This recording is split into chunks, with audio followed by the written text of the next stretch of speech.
का ग? मला काही जराशी स्वयंपाकात मदत करशील का? काय काय निर्लज्जच आहे काय? नुसतं खाऊन राहिली काकडी, पण असं नाही की सासूला जराशी मदत करू दे स्वयंपाकात म्हणून. आई, तुम्हाला काय वाटते? मला वाटत नसेल का तुम्हाला मदत करावं म्हणून? आणि मला काही सगळे कामं येत नाही का? मला धुणं धुता येते, फरची पुसता येते, भांडे घासता येते, स्वयंपाक करता येते.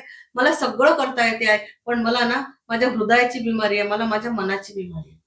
मला हाताची बिमारी आहे, मला पायाची बिमारी आहे. अगं बाई, या कधी बिमाऱ्या झाल्या तुला इतक्या? मला सांगितलंही नाही तुझं. तुमचं लक्षच नसते माझ्याकडे. माहित आहे का तुम्हाला? मी जेव्हा कपडे धुते ना, तेव्हा माझे मला हात सांगतात, की "धुवू नको, धुवू नको, धुवू नको."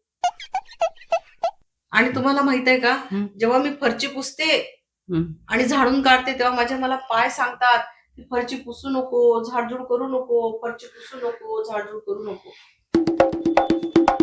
आणि माहित आहे का? जेव्हा मी स्वयंपाक करते ना, तेव्हा माझं हृदय, माझं मन मला सांगते, की स्वयंपाक करू नको, करू नको, करू नको.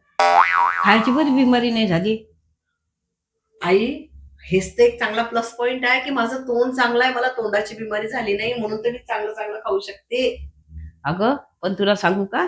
मला पण डोक्याची बिमारी आहे ग. ही कधी झाली तुम्हाला? अगं, माझं डोकं काय म्हणते? म्हणते की तू झाडू घे, ठोक तिला, झाडू घे, ठोक तिला, झाडू घे, ठोक तिला. चांगलं बदा बदा ठोक.